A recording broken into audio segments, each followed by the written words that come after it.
This podcast is for educational purposes only and is not a substitute for care by a doctor or other qualified medical professional. This podcast is provided with the understanding that it does not constitute medical or other professional advice or services. If you're looking for help, seek out a qualified medical services provider or other healthcare professional. Welcome to the Live Your Yoga podcast, a podcast dedicated to discovering and sharing all the ways in which yoga can be lived off the mat. Real stories by real people, just like you. Welcome to the Live Your Yoga podcast. Today's episode is a special one. It's a heartfelt conversation between the new owners of Your Yoga Flow Studio, Juan, Mark, and myself, Joanna. As we step into 2026, we're reflecting on the journey that's brought us here, the gratitude we hold for all that's unfolded, the lessons learned along the way, and our shared vision for what's to come next. Your Yoga Flow Studio has always been more than a platform. It's a global community of teachers and students connected through the practice of yoga.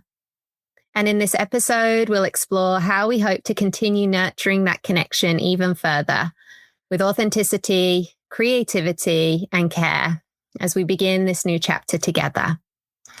So settle in, take a deep breath, and join us for a conversation about gratitude, growth, and the bright future of Your Yoga Flow Studio. Welcome, Mark. Welcome, Juan. Hi, Joanna. Hi, Joe. So as we step into this new chapter as the owners of Your Yoga Flow Studio, perhaps we can begin with a little gratitude moment. What are you most grateful for from the journey that has brought us here? I guess I'll start. Okay. So I've been with the company since 2011, but it's gone through many changes and also many brandings. And yeah, I started as a teacher and then teacher trainer. And then we started with the online platform and creating online content and learning everything about video and editing and audio. And also YTT online versus the kind of YTT that we used to do before, which was just with the people in the same room. So I feel like I'm grateful for everything that I've learned, all the different ways in which we can provide content and teach. And that keeps evolving and is kind of exciting. And also getting to know what I like doing and I don't like doing. You know, like I mean, I like doing it all, but I do prefer, for instance, in-person teaching versus online. But it doesn't mean that online doesn't have also some advantages. So yeah, I think I'm grateful for all of it and for learning new things and to continue learning new things with you guys. And also as we continue kind of like with Helene on the side, I think that's what I'm grateful for. Love it. Mark, do you have any add-ons? I mean, I'm very grateful for the fact that this work is not only fulfilling, but it allows me to have the lifestyle that I want to have and do the things in life that I want to do. And so to me, I'm most grateful for that. Yeah, beautiful. What about you, Joe? For me, it's a real full circle moment because I began with the school as a student doing all the teacher trainings. And now here we are like 10 years on from that initial training, and we're about to take ownership of the school. So for me, the circle is so full. And, you know, I've been grateful from the very, very beginning to have found the school, to have done my training with the school, to have then been brought on in, in a small capacity that's just grown and evolved to now be where we are. I couldn't be more grateful. And I'm just so thankful to the team and how they inspire me, and to Helene and her mentorship and guidance. And just a very full heart of gratitude.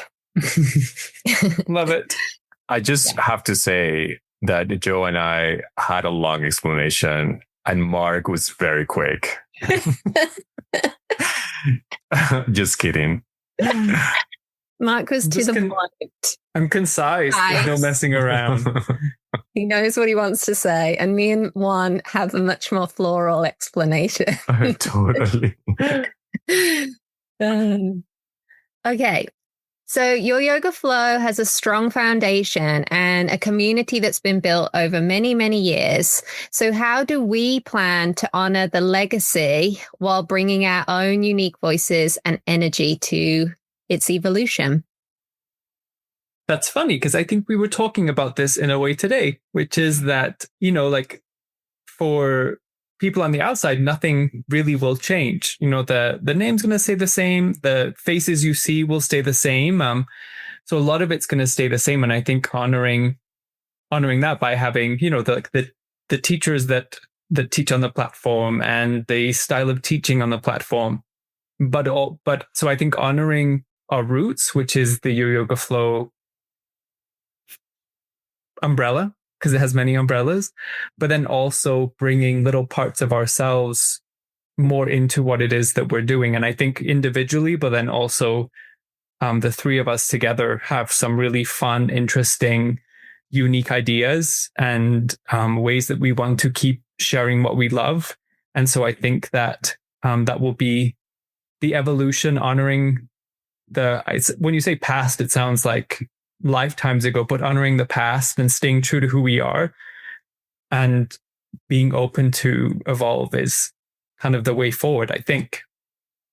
And one thing that, just to add to what Mark said, one thing that I appreciate about Your Yoga Flows, kind of like teacher trainings, but also classes, is that there is some emphasis on the history, the philosophy, the meditation, the mindfulness, chanting, like those things that I feel are so important and that we have tried to explain to people and teach that those things are such an important part of the yoga practice.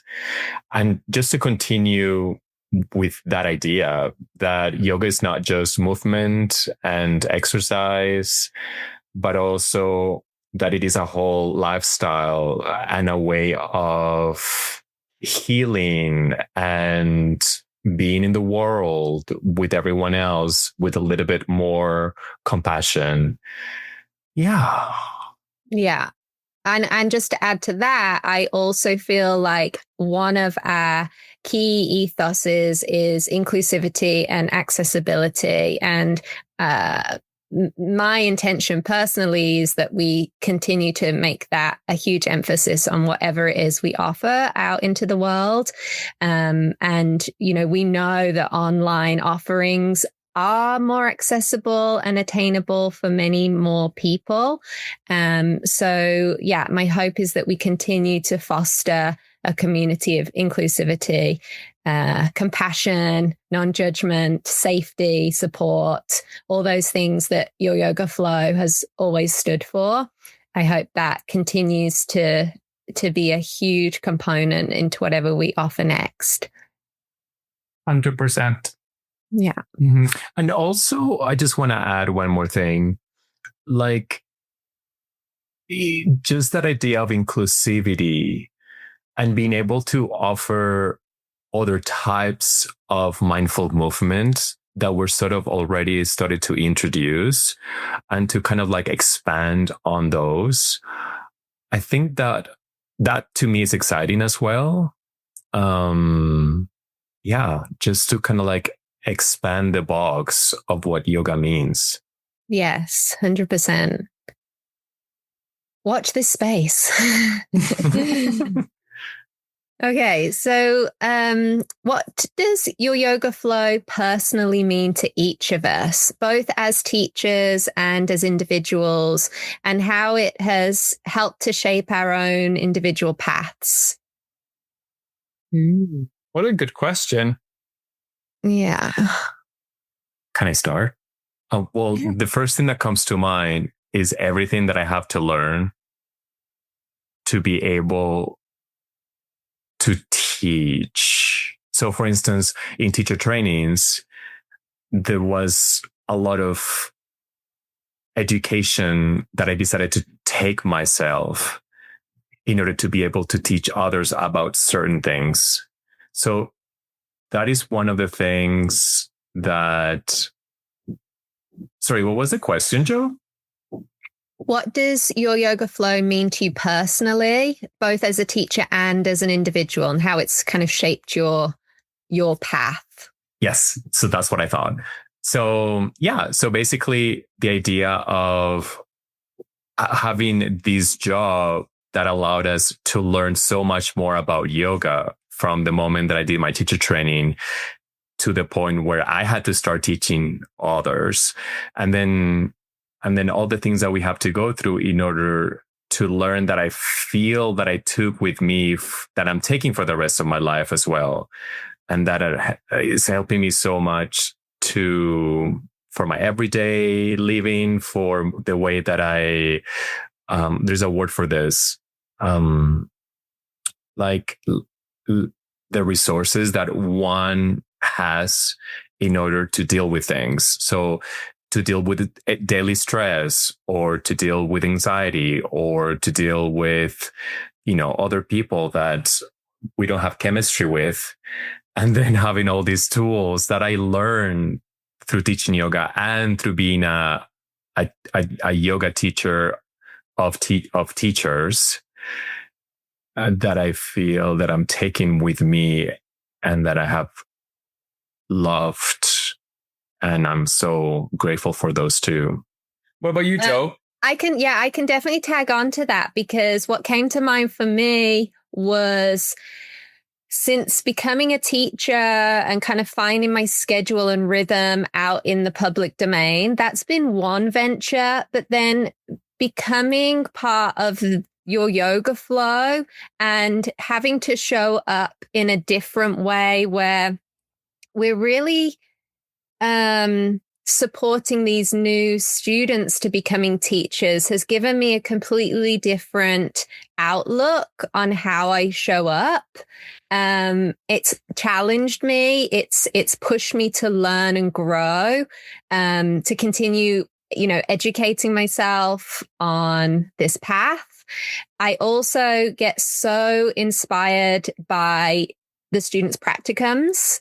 Every time I watch a student's practicum, I'm always, sorry guys, but I'm always stealing your ideas, taking your little, your cueing tips or your sequencing ideas, and then reinfusing that into my teaching. So it's kind of another gratitude, I guess. I'm just very grateful that this school has allowed me to naturally continue to grow and evolve as a teacher, as a practitioner, because I've wanted to, but also I've been inspired to by the people that I work with and by the students that we interact with. So that has been monumental. And I think that then spreads out off the mat and into my daily life, because, I'm just inspired to be better. To keep learning, to keep growing, to keep evolving. And what Juan tapped into, it's these resources that we've learned on our yoga path are so vitally important and helpful as we are off the mat, and how we interact with people, how we interact with each other as a team off screen. Everything that we've learned through our yoga journey helps us to communicate better, interact better, be more compassionate, be more creative, more inspired. So I think that was a lot, but lots of growth. How about you, Mark? We're expecting a long answer from you. No, I'm in short answer mode. No, just kidding. My personal connection, what does it mean personally to me? I remember distinctly, this is connected to Helene, but the first time Helene didn't tell me to do something, but gave me something to do that I'd never done before and had 100% faith that I could do it. And I've never really experienced that sort of confidence from the outside in me. And there's been a lot of that over the years of Helene sort of guiding me in a way, but also just believing I can do something before I even know it's possible. So I've learned a lot of things, and I've done a lot of things that I would maybe have thought weren't possible, but because there was someone there who was like, yes, you can do this, or you should try this, or let's see what happens. I think it's made such a big difference in my own understanding of what I'm capable of. So beyond yoga, beyond everything else, just on a very personal level, like I don't remember feeling that way before doing this job. Right. And it's, I've done some crazy things over the years with your yoga flow, and amazing things, because there's a belief there that we're all capable of things maybe that we don't know of yet. And I think that's true for us behind the scenes, and also true for our kind of understanding of students. Like, we know that they're like, people can be wonderful teachers and kind, compassionate teachers, because the sort of culture is of a belief in other people, of their abilities, and a belief in the ability for people to grow and learn. And I think that's huge for us and for myself on so many different aspects of this life. Wow, that was a great answer. That like stepping out of the box, like, but someone kind of giving you that gentle nudge and push, having the having the confidence in you and the trust in you that you can do it before you even have that within yourself. Yeah, that speaks to me as well. Now, I remember the day Helene sent me a message and was like, hey, can you record some yoga chants? And I always chanted in my classes, but I never thought of recording them or writing music or anything like that. And that was huge for me. Like, someone just saying like, you can do it, and here, take this time and do this, and then get back to me. And it was 100% what I wanted to do. No one was watching over me. It was like, do it, give it me, we're good. And so I really hold that with me as a way to, like, the trust we have in each other's, and the ability we know that people are very capable. Joe, but I remember your fear about recording when we first began recording together, and then seeing that evolution, because the same thing, like, Helene knew that you would be amazing at this, even if you weren't aware at that time, and then looking at you now and then thinking like, yeah, it's so true.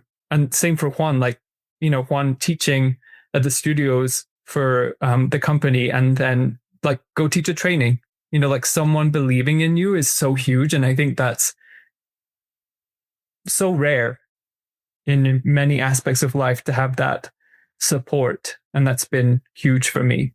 Yeah. And when she asked me to teach teacher trainings, I said no. Yeah. And and I think I waited a year until she asked again. And then I was like, oh no, it was like 3 years. And then I was like, okay, I'll do it. Wow. Yeah, I mean, Helena's had such confidence and trust in all of us, and she's been like truly a mentor to each and every one of us. And we are forever grateful for that. And yeah, I totally remember that too, that recording nerves, that, not worthy, not enough. Like, what do I have to offer? Like, really glued to my notes. And then you see that kind of starting to melt away, and you start to step into your own knowing and owning it and being like, okay, somebody believed in me. Now I'm starting to believe in myself. It's very cool. So that's, like, reflecting on the past and then thinking about the future.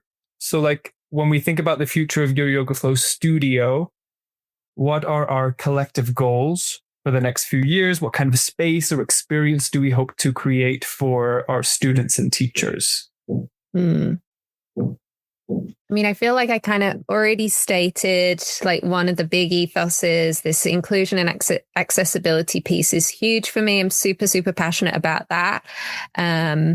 and continuing to elevate our teacher trainings, continuing to grow as individuals, as owners, to then bring that to our students. Because as we know, this yoga industry is constantly shifting and evolving, and we don't want to be teaching something that no longer is a reflection of the industry that we're currently in. So I think we always want to have our eyes and ears open as owners and make sure that whatever is going on around us is also making sense with what we're teaching. So that's a big piece. Totally. Well, I think that's one of the things that we've been committed to from the beginning and will continue to commit to, which is like innovation. Whether it's the technology side, we're always looking at how we can improve it, what we can add to make the experience better. And then also from the yoga perspective, like yoga's changed a lot over the years in the way that it's shared. And it's like finding that balance between innovating, like going along with the innovation, but staying true, like you said, to that sort of accessibility part of it too. So I think for me, like the vision I see is keep on doing what we're doing, but being constantly open to change and to doing things differently if needed to. Mm-hmm. You, Juan? I mean, the first thing that comes to mind that I don't want to say it, but I'm going to say it, is AI. No, just kidding. Only because I've been thinking a lot lately about AI, and I feel like everything is being affected in one way or another, and for the good or the bad of that field. And I feel like eventually we will be affected by it in some way. But then my question is, how do we make friends with it and utilize it as a tool to help us, as opposed of being afraid of it? So this is not maybe so much to answer your question, Joe, but it just came to my mind as you guys were talking about the future and evolving with technology and with what's happening in the world. So I guess being open to whatever happens and continue to be true to ourselves, utilizing the newer tools. And I guess it's really hard to kind of like predict what's happening or what will happen until we cross that bridge. Yeah. It's going to be a little unknown, but I think at the heart of what we want is to make sure that this still always has a community feel and spirit to it, and it fosters real connection with real people. I think that is always going to be at the heart, and AI can definitely enhance and support us and maybe help with automation, or obviously it's going to have lots of creative ideas as well. But I think we always want to make sure that what we are is a reflection of us and our students, and it doesn't end up becoming something that doesn't feel authentic or doesn't feel based in reality in the real world. So that's going to be a dance I think we're going to have to navigate as we go along in the next few years as AI ramps up. But that will be all part of the fun. And also to say that, and I kind of want to say it here, so this podcast also becomes a little bit like a vision board of what maybe we want. But something that I want is to get back to more physical teacher trainings or retreats, or kind of like being in the same space with people. So, because I think that's where AI might take us, will take us to a place where things are going to become so hybrid that in order to receive or feel that realness in other people, it would have to be in the same space together. Like, I think AI will take us there. We're kind of like going to one side of the pendulum. Like the swinging pendulum, like we're going to one side of the pendulum where it's all like technology, working from home, creating online content. But then eventually I feel like we'll swing back and maybe find kind of like a middle ground. And AI could be kind of like the climax of that going completely technological world, online, virtual. Then people will then gravitate to more in-person connections. That kind of leads nicely to the next question, which was, how do we see the Your Yoga Flow studio community growing and transforming under our leadership? So I'm really glad that you mentioned the live in-person element, because I know that that's something that we've talked about a lot. We have also, started to infuse retreats into our annual offerings, which we've loved. So I agree that in-person connection is going to be more and more important as AI and the online world continues to expand. But I also know that our live offerings online also do provide that connection with other people that feels more real and tangible and rooted, where our students get to know us a little bit better, to see our teaching in real time.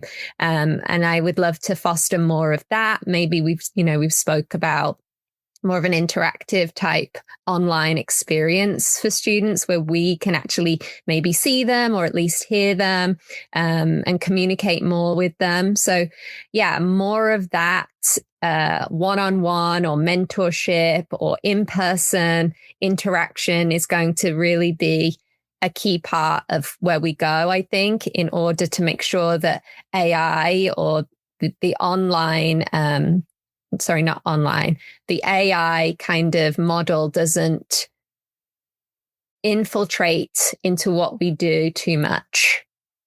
Yes.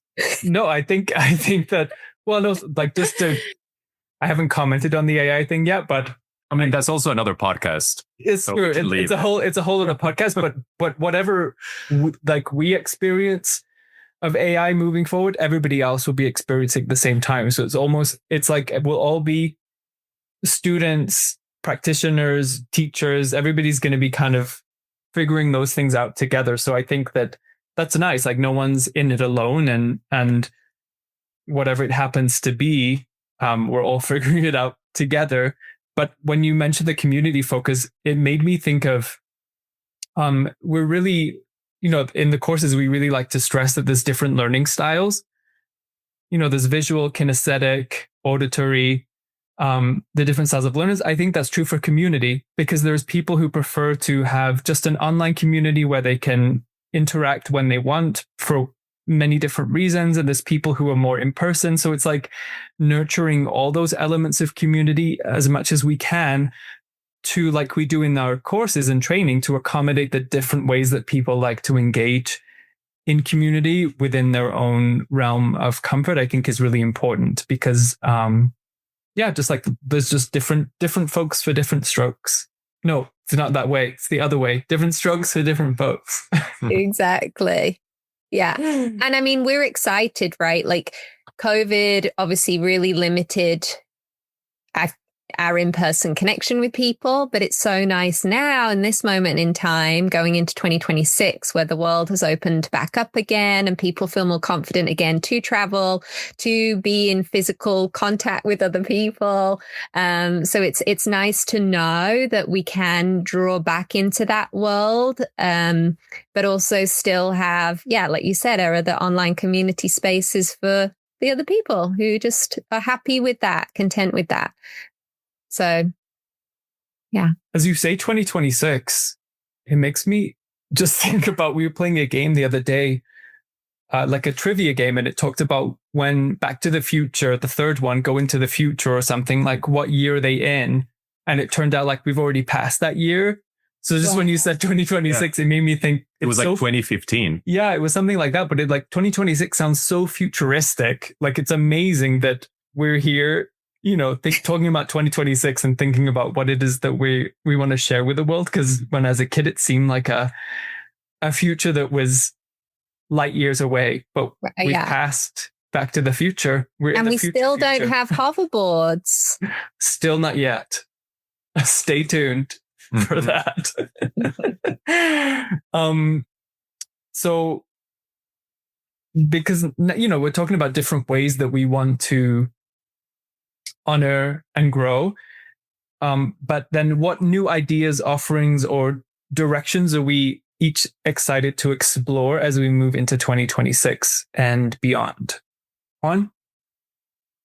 I mean, I feel like there is a few things. I mean, I would like to explore more. I mean, this is just like, I haven't prepared any of these, but I would like to explore more the combination of yoga and visual art, whether it's like classes on like making mandalas or stuff like that.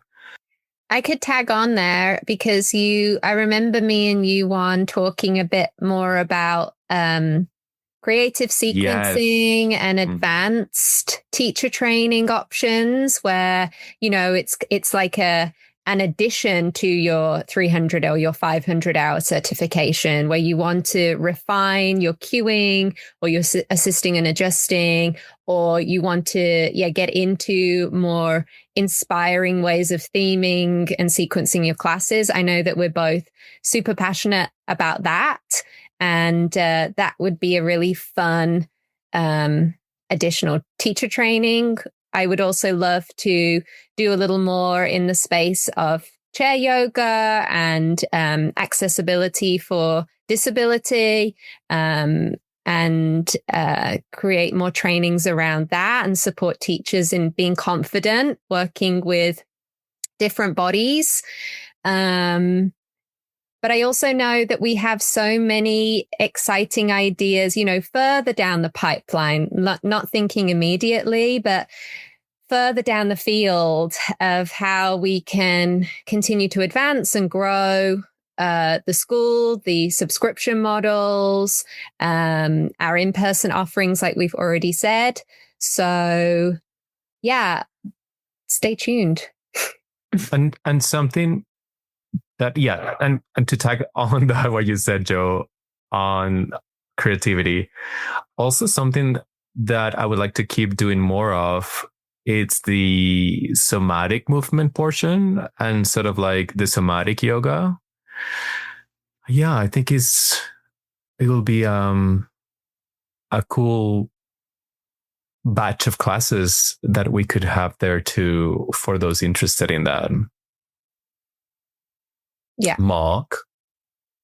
I mean, yes to all of that. I think the somatic classes, people really love those styles of classes. So I think, yes, like we said before, like innovating what it is that we're offering. And as we grow as individuals, learning about these different practices, then being able to share those with others is very exciting.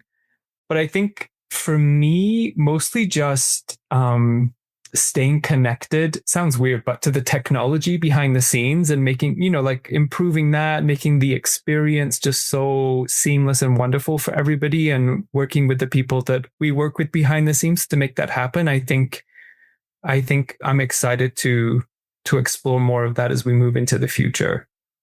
Yeah, I think there's a big thing to be said for consistency as a thread throughout all of this. Like, yes, we're moving into this new chapter with new owners, but we're also very rooted in what's already been established and how this well-oiled machine is running. And, I think we want to maintain a level of normalcy and consistency for the user, the students. We don't want this to feel jarring or like we're shifting gears really quickly. We want this to feel like an easeful transition for people.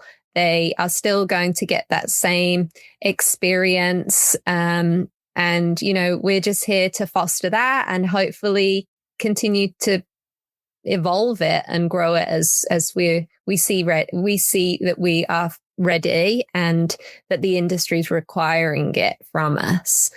So I think there's something to be said about that too. Like, this doesn't need to feel scary or like really, really big or overwhelming to us or anybody else that's with us in this community.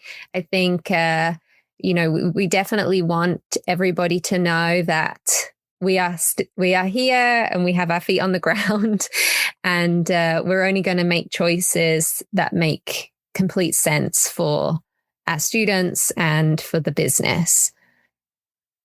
Well, and I think that's an important thing to bring up too, which is that we learn and we sort of know what directions to move in or expand in based upon what it is that the community wants.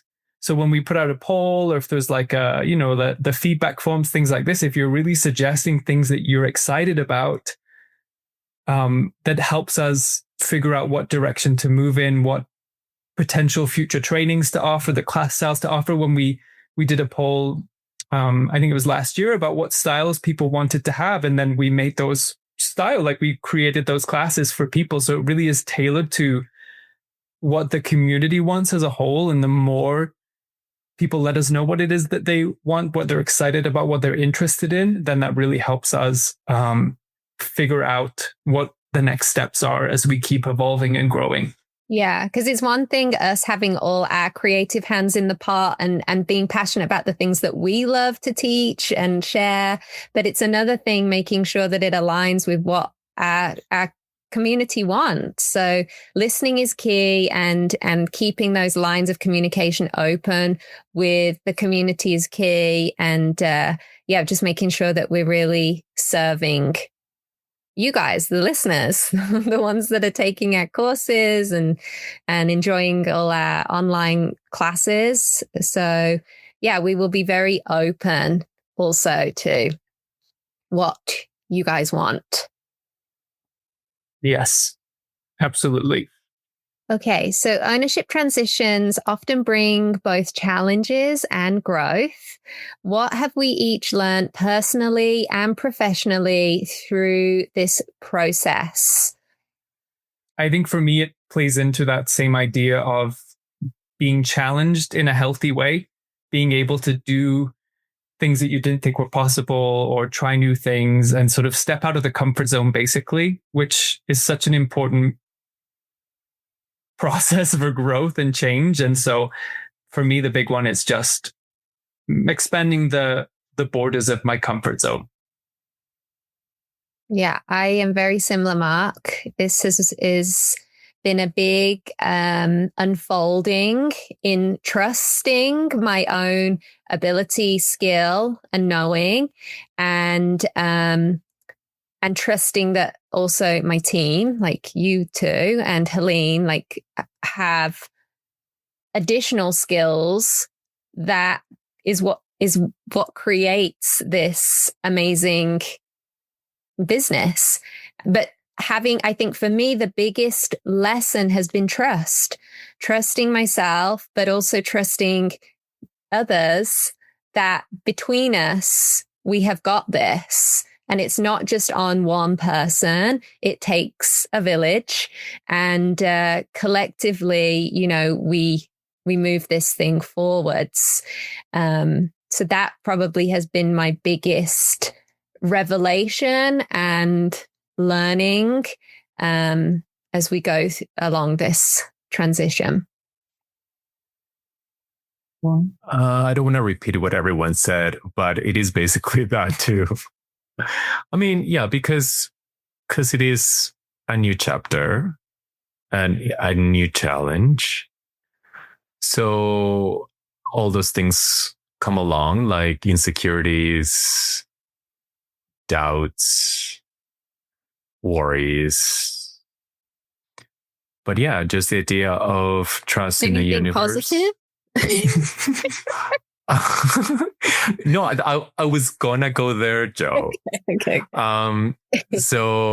But yeah, the positive thing is that from that, the idea of Ishvara Pranidhana, surrendering, trust in the process, trust in the universe, knowing that you've done the work.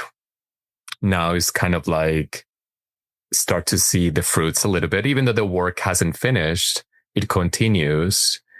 But I guess being able to take over this opportunity is a fruit of past work. So, and with new fruit comes new challenges. I just made that up. I love it. So good. Some are too ripe, some aren't ripe enough. Very good. Yeah. Some got disease. Totally. Yeah. Yeah. Love okay. it. Love it. Next one. Yeah. Mm-hmm. Okay, so looking ahead, when we imagine your Yoga Flow studio 5 years from now, what do we hope people will feel when they think of it? And how do we want to continue living our yoga as leaders and as a community? That's quite a big question, so it might be in 2 parts. That is huge. Maybe we break that down. So the first part, how do we imagine your Yoga Flow studio? Yeah, let's do that first. Now? Let's do that. People okay, how do we imagine it in 5 years? Yeah. We're gonna buy Netflix. You know what? Like, I imagine a world where your Yoga Flow studio is accessible to many, many, many people globally. Like, and that the reach is bigger than I can imagine. Like, to me, I think there's something really exciting in that possibility. Yeah, I agree. I visualize your Yoga Flow studio as the global leader in yoga education. And my hope is that people feel like they have received quality, a high level of education from our programming, and that they felt supported through the process. And that they go off and tell all their friends to come and say hi and join us for a class or join us for a course or listen to our podcast. I hope there is that ripple effect that continues past the individual's experience, that it pours out into and reaches more people. Mm-hmm. And to add to that, yeah, I think it's all about great offerings that people are happy with, that we love offering them, and that we're proud of what we've made. Because I think, that's when things work, is when something that has been created is created with full attention by people who are passionate about it, and that is a product that also builds trust, as opposed to questioning or... No, I know where you're going with that. It's like you can tell when somebody is delivering something that they fully embody, that they truly believe in, that they're truly educated in, that they're truly passionate about sharing with others. You can tell whether that's in person or online. And so I think we really want to make sure that anything that we offer, whether it's a single online live class or a full teacher training, that is a felt sense from our students. I think that's maybe where you were going. But yeah, totally. Because I think that's when things flow, like you don't need to put a ton of marketing effort into selling your product. Like, it's just word of mouth, people talking about the product. about the courses, about the offerings. Like that's when basically these offerings sell themselves without sounding too businessy. Yeah, it's the quality that is going to speak for itself. It's quality offerings, not quantity, as is always said with many things. Oh, what's the second part? The second part is, how do we want to continue living our yoga as leaders and as a community? Yeah, this is a nice wrap up because we always ask our podcast guests, how do we live our yoga? How are we currently living our yoga? So it's quite nice that we finish with this. How do we want to continue living our yoga as leaders of this school and as a community? You know what? I share, I think, a way of practicing yoga that's very real for how I actually practice yoga and how I meditate and all those things. Like, it's very much who I am. And so I think continuing to do that, because I love when I get a comment on a video where someone says like, oh, that happens to me too, or thanks for mentioning this. And I think that it's very easy when you're offering things online, whether pre-recorded or live, to sort of curate it so it's sort of, quite perfect. And I think there's a beauty in imperfection, if we can call it that. And so just being very true to who I am as a practitioner of yoga and continuing to offer that, I think, is the way to live my yoga for myself as a leader, and then also as part of a community, so that people feel heard and seen. Beautiful. I feel like for me, one thing that I have made sure I keep doing since the pandemic started was my self-care and my practice, which actually it didn't happen a lot before the pandemic because I was so busy teaching. Like I was teaching like 20 classes a week. And I was always struggling to get my own practice in, to feel fulfilled on a daily basis when it came to self-care and my own practice. But I feel like the pandemic allowed me to work virtually, and then that saved some time to be able to do these things. And so far I've kept them up. And I love being able to do that, to both work and do what I love, but also have the time to take care of myself. So I feel that I'm going to keep trying to do that. Even if I feel like I get busier with everything that I taking over, and just to continue to strive for that self-care, or to continue to strive to have a daily self-care practice, because I feel that then when that happens, when we teach, it comes from a place of truth as opposed to just saying it because we think it's good, or someone told us that is a good thing to do or to say or to teach. So, yeah.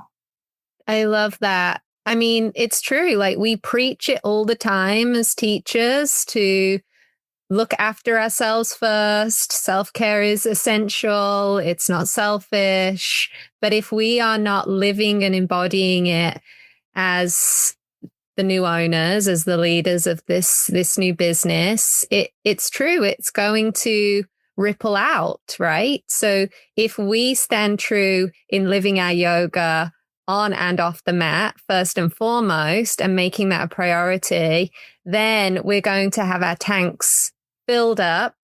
And then, what we give out is going to, like you said, Juan, come from that place of truth and authenticity and passion and love and gratitude and all the things that we want to energetically pour into this. It's not going to come from a place of depletion or emptiness.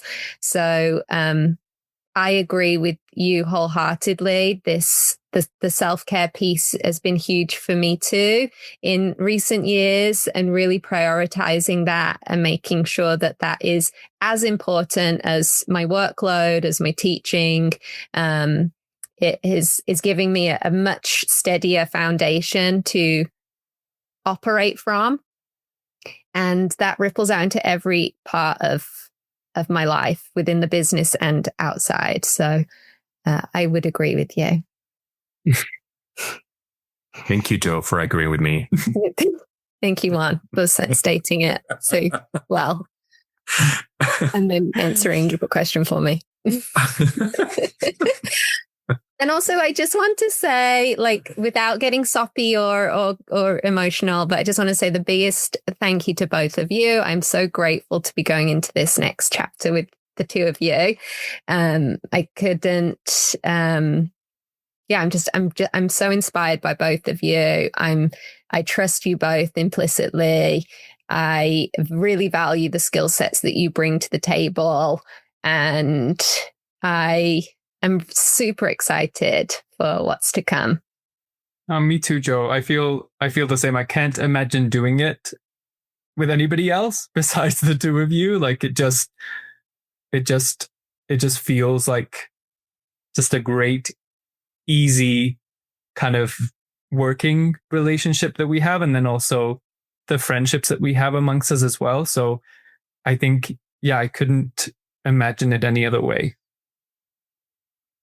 Thanks, Jo. I feel the same, but I feel like I should say something else. End podcast. No, just say ditto. Ditto? Oh, yeah. No, like that's amazing what you said. And I feel the same way. I'm so lucky to be able to have this opportunity and to have this opportunity of kind of like, because this is a rare company in a way. Helene, the previous owner, has been very open to us and very clear about everything about this company. So I'm very honored. And I think that's where, like our friendship comes from too. And our love for working with each other is because Helene set the tone for that to happen and for the clarity to flow and to happen within the company. So I am very grateful and happy to be in this place with these people. Yeah, it's going to be a very fun, exciting venture. And we thank you all for joining us for this special episode. As we step into this new chapter, we're filled with immense gratitude for our teachers, for the students of the school, and for everyone who's been part of this incredible journey so far. And our vision moving forward is simple: to continue creating a platform where yoga is accessible and inclusive, and where community and self-discovery can thrive wherever you are in the world. So from all of us at Your Yoga Flow Studio, thank you for your trust, your presence, and your practice. And we can't wait to share what's ahead and to keep living our yoga together. And happy 2026, everybody. Happy 2026.